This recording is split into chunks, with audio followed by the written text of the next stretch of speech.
Hey, it's studio time. The Locals Lounge at Radio 94.9. Send your band submissions to Nate at radio949colorado.com. And welcome back to Studio 94.9. It's the Locals Lounge here at Radio 94.9. Nate Wild with you once again, and we have our guest for the week. I feel like I'm on Wayne's World, and they just met Steven Tyler, and they're like, we're not worthy, you know, but Grayson Erhard, welcome, man. Hey, thanks for that. Absolutely. So if you would, give me kind of a little quick bio of yourself, background, just to introduce yourself to the listeners. Okay. Yeah, I'm a singer-songwriter and originally from a really small town in southern Colorado and moved up here for school to Fort Collins, and I'm living in Denver right now pursuing music pretty much full-time. Like nice. 80%, 90% full-time. Sweet, cool. As much as I can, yeah. So tell me about how you kind of started playing guitar and, you know, got into music. So I was getting rides to, I think it was preschool or something like that. Okay. And my dad was playing Boston, and it was that UFO album, which I don't know if any of you know this, but those UFOs are actually guitars. I didn't know that. I found this out, and I've listened to that album probably a million times, but I just watched this show on Netflix called Abstract, and it was about the graphic designer of that. But those are actually guitars, and blew my mind. Huh. So anybody else listening to this should probably check that out and have their minds blown. I'm going to after this, yeah. But that album was like crucial for me to start learning guitar, and I just thought that guitar was the coolest thing. And my dad was in a country and bluegrass band, and so I have a little bit of an influence from that. But really what started that whole slap tapping percussive finger style that I do was Andy McKee and the Candy Rat Records artists. And I saw that when I was like a freshman in college. And I was, playing metal, I think, at the time, just like going nuts, trying to learn the craziest metal I could. And I saw that acoustic guitar playing, and it just like changed my life, and totally just abandoned metal after that and started playing the acoustic guitar. So you've only been doing this kind of the tapping thing and all that since you were a freshman in college? Since 2010. Wow. Yeah. And that's amazing. That's also, I think in 2011 I started singing. Really? Yeah. So I've been playing guitar for like 10 years since before I started singing. Huh. Okay. Yeah. I was tired of like needing somebody else to do what I wanted to do. Totally. So I just had to do it all myself. That's cool, man. I dig that. Thanks. All right. What do you say we play some music then? Sure. All right. This first one is a brand new song. You've never played it before, like in front of people, is that right? I've played versions of it, and I used to play in a band called Aspen Hourglass that played this, but I really couldn't get behind the version that we had, and I've redone this song a million times, but now it's never been officially released. Okay. And so now I did an acoustic version of it, and I think that's more true to the song. So this is going to be pretty much the first time I play that version. I actually recorded it on Monday. Wow. So this is like exclusivo world premiere action you guys are listening to right now. It's called Karma. Can you tell me a little bit about it? Yeah, it's actually, I know karma can kind of come off as a negative thing, but obviously it has two sides to it. And this is actually about the positive benefits of karma. So doing good things and doing things that fulfill your purpose as a human, and getting good karma in the form of a woman. All right. Yeah. Cool. Dig it. Once again, Grayson Erhard is joining us in the studio today at Studio 94.9. This is called Karma. Take it away.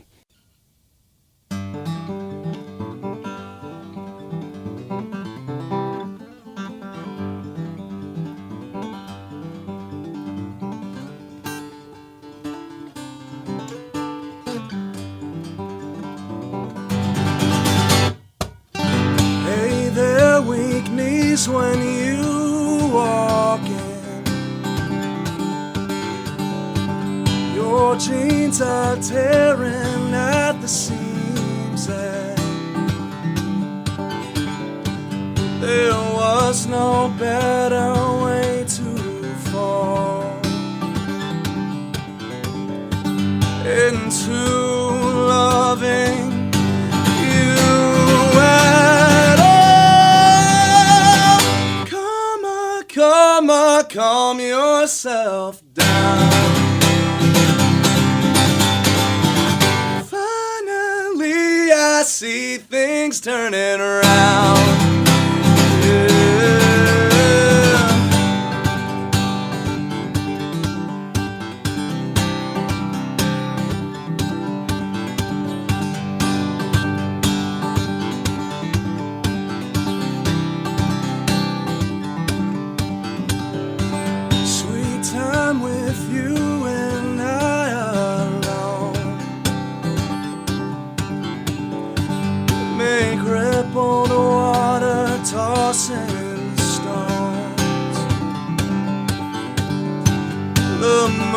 that becomes protection, as wisdom becomes affection. Karma, karma, calm yourself down. Finally, I see things turning around.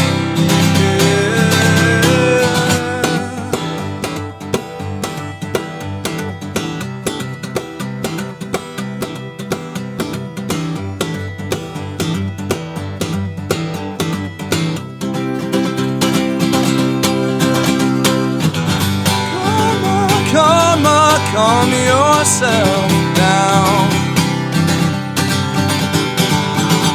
Finally, I see things turning around.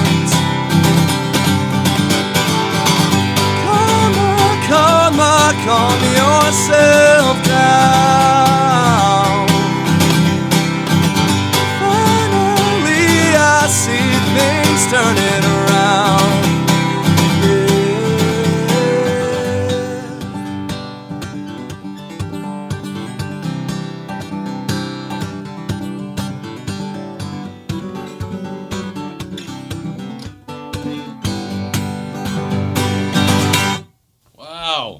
Yes.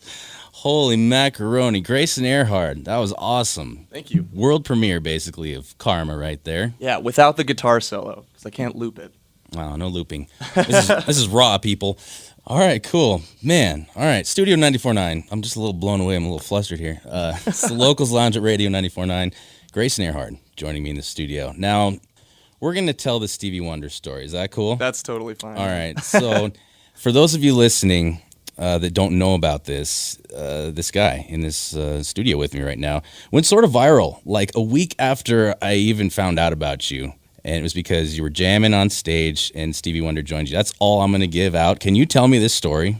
Yeah, it was, it's still pretty unbelievable even to me. And yeah, I see the video every now and then and it just, like, it still doesn't feel real, you know? Yeah. But basically what happened was I was playing the song on stage, Superstition, and I got through my whole version, and everybody was clapping. There was probably only like 100 people there watching me, and Stevie Wonder was walking down the hall, and I remember after the clapping got finished, one guy was like, "He's over there," and I looked over there, and he's like wearing the same clothes that he's worn on TV that I've seen. Everybody's seen those clothes that he wears, and. It's like, yeah, some strange, like tan, I don't know. You'll have to watch the video, you'll recognize it. But basically, I looked over there and I looked back at my brother, and one of my best friends was there also, and they were filming, and their mouth and their eyes were just like wide open. They're just like totally in shock. And I looked back over there, I was like, yeah, that's actually Stevie Wonder. And I've been getting crap online for waving at him. Because I mean, like, when you're in that situation, what do you do? Like, I just like don't really, like, I was so shocked, so I've been getting crap about that. But he came up and he's like, I admitted that I didn't know the second and third verse of the song. I do this kind of like, I don't know, thing where I like cheat and I play the first verse twice and I just play it quieter and nobody seems to notice. Maybe they do and they don't tell me, but whatever. And he was like, well, I'm going to come up and teach you the words that you don't know. And so he came up on stage and counted me off, and we just basically just went into autopilot mode. And it didn't really hit me that I was jamming with him. It kind of just seemed like, oh, someone wants to come up and jam, and everybody seems to be into it. That's kind of how it felt. And then when he hit like the most crazy vocal run I've ever heard in my life, and you can see it at the end, my face like lights up, and I realize that I'm jamming with Stevie Wonder. I'm like, I can't believe I'm jamming with him right now. And then he, the song ends. He goes, "I love you, God bless." Walks off the stage, and I haven't spoken with him since, unfortunately. But that's amazing. Yeah, that's the true story from the guy, from the mouth of the guy. That's awesome. All right, what do you say we play another tune here? This one I played, I want to say a couple weeks ago after you sent it to me. You got a really cool music video for it. Just watched it a little bit ago. Manifest. Can you tell me a little bit about this song? Yeah. Would you like to talk about the lyrics or just kind of the whole concept? I guess? How about the whole thing? The whole thing? Yeah. You know, I was originally going to shoot that music video in the Great Sand Dunes. Okay. And just because that's kind of where I'm from, and I just thought that would be really crazy. But I've seen a lot of music videos like before I did that, and I was like, I don't know if I want to do that. So I think I had a manager at the time, and he just vetoed it and was like, we're going to do this, TV screen static thing. And so it was kind of a collaboration of ideas on what we were going to do. But as far as the song goes, I was really trying to get a really solid product of that tap slap guitar playing and singing over it without like overdoing it in, one way or the other, like overdoing it with the guitar or overdoing it with the voice. Because I feel like a lot of the times if you try to do something like that, it gets too muddled. And, I've actually tried to do that style with a band too. And when you're slapping on a guitar and when you're playing percussively, like having a drummer is kind of redundant. Totally. So it never really worked out. And I've had this song for like 2 years, actually maybe close to 3 years now. Okay. And I've just it used to be an instrumental track, and how I write my songs that are similar to that is I'll just write an instrumental track and then I hum a melody over it, and then I look at my like archive of lyrics and see whatever fits with it. And it kind of gave me that like existential vibe, like that like I needed to say a deep message kind of thing. And I found some lyrics that I had written about basically being a nobody and realizing your potential. And I think that's something that everybody is trying to realize, and it's kind of an answer to a lot of the questions that we have. And the chorus kind of sums up exactly what I feel about it. And it's kind of funny because I feel like sometimes it's a little hippie, like the lyrics, but it's really hard with like deep lyrics to either not sound like a total jerk or like trying to tell you what to do. Yeah. And or on the other end of the spectrum, you could sound like a total hippie. Okay. So, it was a really hard balance to find with that song. But when it all came together, it took me so long to get it to the point where I could actually perform it. Really? And I just did it endlessly and tweaked it relentlessly. And that's, in my previous bands, that's totally pissed them off. Like I'll edit something for a year. Really? That's kind of my dedication to it. I just have no desire to put out anything that I don't think is like 100% good, or at least 99.9%. Yeah. What I want it to be. So this song is pretty much 100% of who I am and what I am, and I really wanted to combine something that was technically proficient, but also an average listener could really, connect with it. Yeah. And that's been the hardest challenge of writing music for me. So that was my goal, and I hope that through this song it was accomplished. Nice. I really like that, man. Thanks. Once again, Grayson Erhard joining me in the studio today at Studio 94.9. This is called Manifest. Take it away.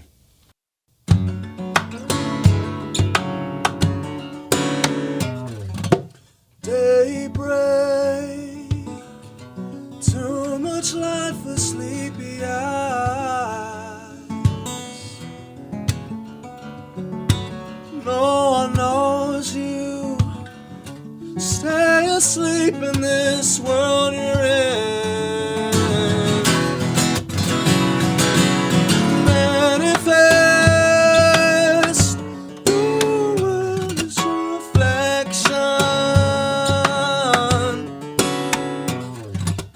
Manifest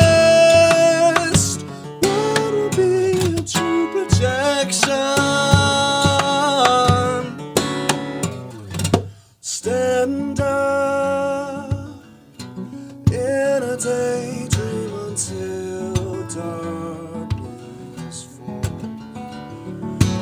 Fight the urge to scream out what you've been thinking. Manifest your world is your reflection. Manifest what will be the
Wow.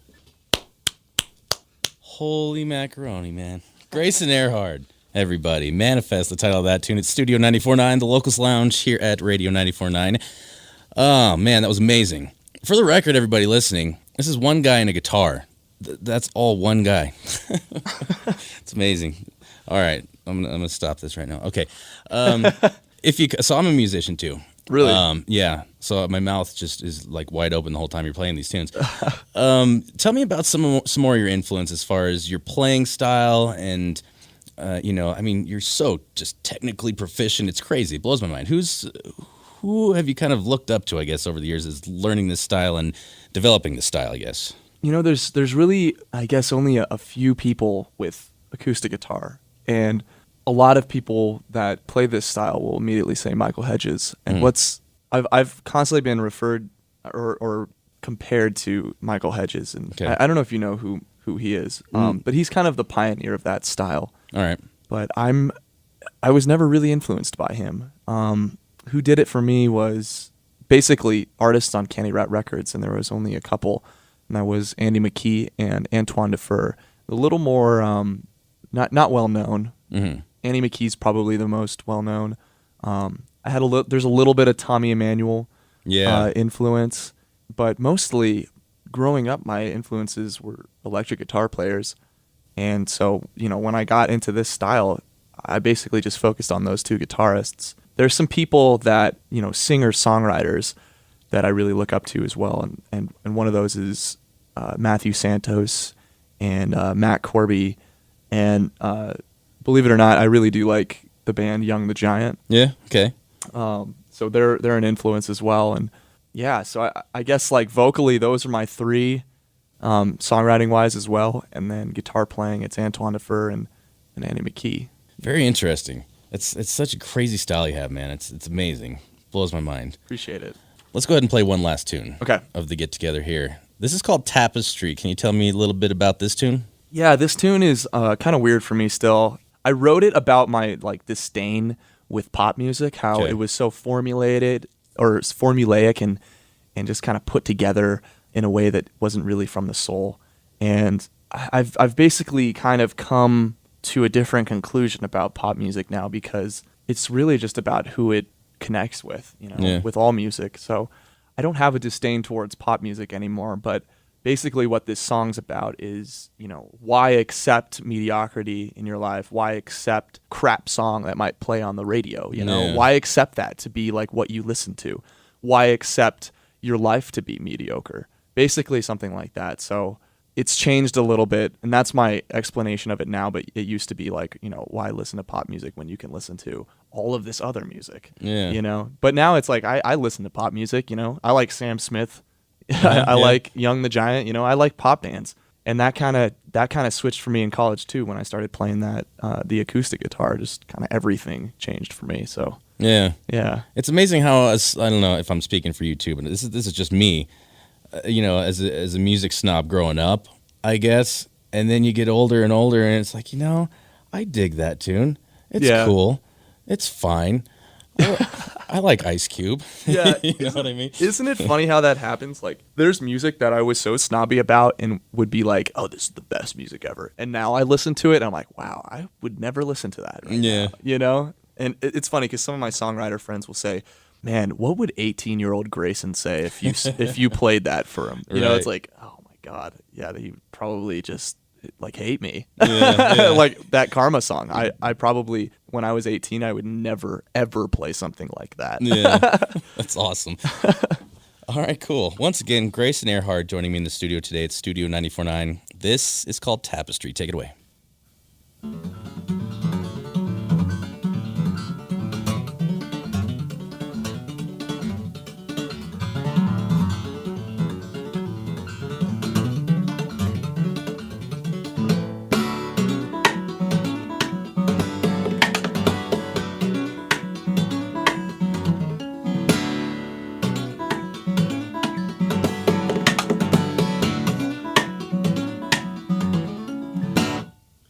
Explain why I believe that these walls made of glass and cast with the colors that we've claimed the ideas that we've stained.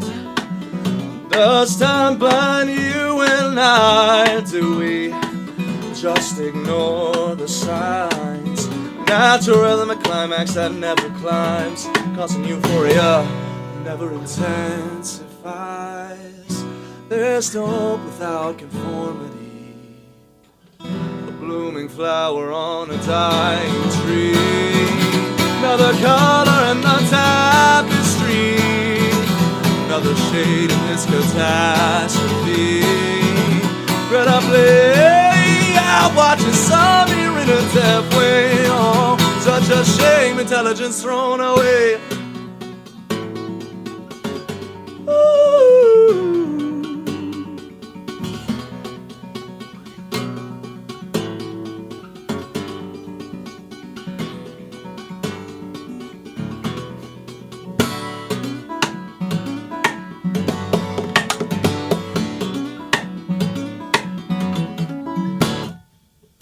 What is truly entertaining, because we seem to be refraining.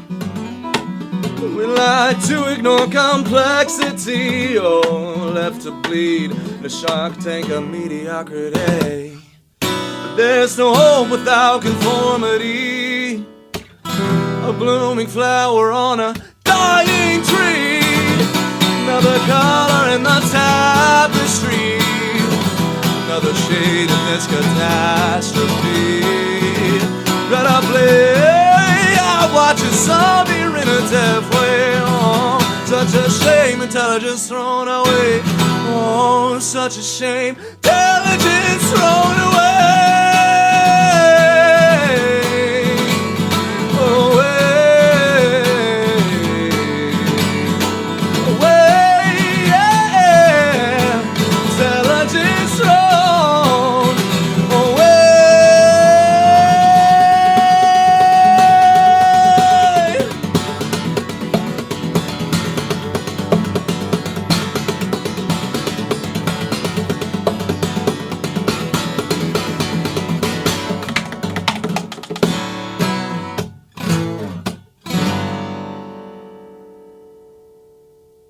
Yes. Grayson Erhard, everybody. Wow. That was called Tapestry. It's Studio 94.9, the Locals Lounge here at Radio 94.9. Oh, man. Grayson Erhard once again joining us today. Now, before we wrap it up here, can you tell me what's next for Grayson Erhard as far as music? Just what do you got coming up? So last year I spent about 6 to 7 months out of the year just writing a song about every single day and recording, just going nuts, recording music. And I have like 10 songs that I'm going to be releasing, and they will be coming up probably in April. Okay. Will be the first release, and I'm pretty much just going to bang them out every other week. Nice. And then it'll probably go to a monthly thing like I've been doing in the past. And that's as long as no Stevie Wonder things happen, because that totally screwed up my entire release plan and had to rethink everything, because now half of my fans are like mainstream audience fans and the other half are like super niche guitar fans. So, so my strategy has completely changed since then, but that is my plan. Sweet. To release a bunch of music this year. That's fantastic. Anything you're okay with me playing on the radio, man, send it my way. I love your stuff. That'd be an honor, man. Thank you. Absolutely. All right. Once again, Grayson Erhard, Studio 94.9. We just want to thank you so much, man, for coming in, sharing your music, and sharing your stories with us. Yeah, I really appreciate the opportunity.